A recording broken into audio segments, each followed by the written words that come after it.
savez, depuis que Ousmane Sonko est entré dans l'espace public, il y a un sentiment anti-Sonko qui s'est développé chez beaucoup de personnes. Je vais vous donner un exemple. L'opposition parlementaire a décidé de boycotter le Premier ministre pour la séance de questions au Parlement. Cela peut paraître bizarre, mais il faut considérer que depuis que Ousmane Sonko est dans l'espace public, les gens ont refusé de débattre avec lui. Si on revient dans les années 2016, 2015, 2016, jusqu'en 2017, Sonko demandait un débat public sur les finances publiques. Je ne sais pas si les gens se rappellent de ça. Il leur disait que les chiffres de la finance des finances publiques que vous donnez sont faux et falsifiés. Aujourd'hui, le rapport de la Cour des comptes l'a confirmé. En 2016-2017, il leur demandait un débat public sur la gestion du pétrole. Ils ont refusé ce débat public-là. Ce qui s'est avéré, c'est que sur la gestion des contrats, il y a des possibilités de renégociation. Ils ont mis en place une commission qui est en train de renégocier. En 2019, lors de la présidentielle, on avait demandé un débat présidentiel. Macky Sall l'avait refusé.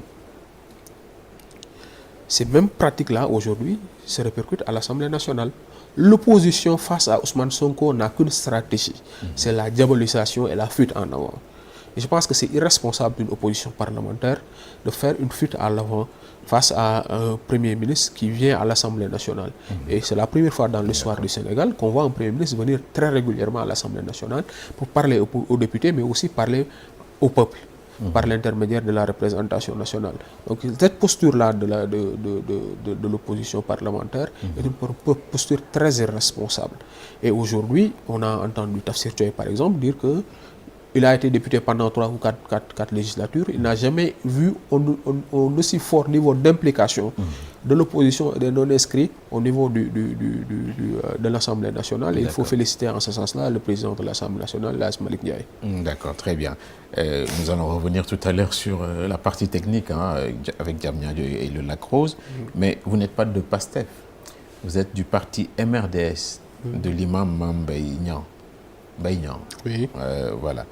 Le MRDS, ça existe toujours ou ça a été phagocyté par le PASTEF? Non, nous, notre parti, vous savez, c'est une déformation des Sénégalais de dire un parti d'une personne. Le MRDS, ce n'est pas un parti d'eux. Et même Imam Mbaye Niang, si vous l'aviez interviewé, il vous dirait dans l'histoire du parti que les gens qui ont eu l'idée du parti, il en fait partie et qu'il a refusé pendant plusieurs semaines de diriger le parti parce qu'il ne se voyait pas en chef de parti. Donc le MRDS est un parti qui est né d'une idée d'ensemble de Sénégalais qui ont partagé un ensemble de valeurs et qui ont compris depuis le début des années 2000, la fin des années 90, qu'il fallait remettre l'éthique au cœur du centre du débat politique. Et pour le premier slogan du parti était d'avoir une vraie éthique en politique. Si vous revenez dans le contexte de 2000, de 99-2000, parler d'éthique en politique, c'était quasiment impossible. Donc c'est en ce sens-là que le parti a vécu, le parti vit bien, le parti aujourd'hui est bien installé et l'environnement politique au Sénégal dans les dernières années sous Macky Sall a fait qu'aujourd'hui il n'y avait pas possibilité d'avoir une expression public politique en dehors de la crise que Macky Sall avait installée. C'est pour ça que les gens ont l'impression que certains partis politiques ont disparu. Mais les partis politiques n'ont pas disparu. Nous sommes aujourd'hui histoire avec le PASTEF? Nous, notre histoire avec le PASTEF, comme je le disais, nous sommes aujourd'hui membres de la mouvance présidentielle, mais notre histoire avec le PASTEF a commencé bien avant tout ça. Elle a commencé depuis 2016. Je pense que depuis fin 2015 que nous avons eu avec PASTEF et d'autres partis des séances de discussion autour du Sénégal, autour des enjeux du Sénégal. Et ça s'est matérialisé par une alliance politique en 2017 où nous avons fait les élections législatives ensemble au travers de la coalition Yewwi Askan Wi.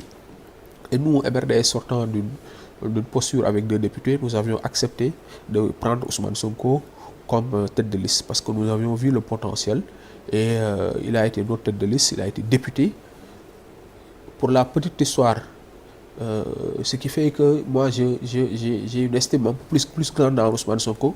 Sur la période où il a été député de Ndawi Askan Wi, Ousmane Sonko ne prenait pas de grandes décisions sans pour autant informer le MRDS et prendre l'avis du MRDS sur certaines grandes décisions.